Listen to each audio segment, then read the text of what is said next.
Hi, it's Veronica in Venice. This is so cool. They have really high tides, a full moon, and a storm. And when that happens, they get extremely high water levels.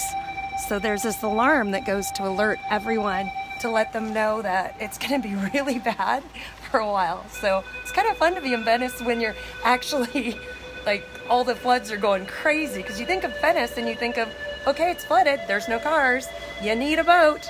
But it's interesting. I wouldn't really think this is a alarm. It's more like singing.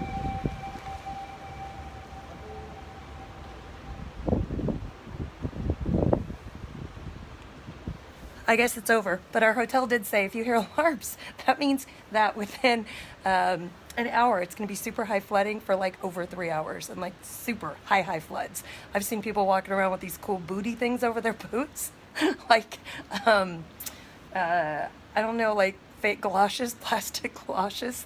They're going through St. Mark's.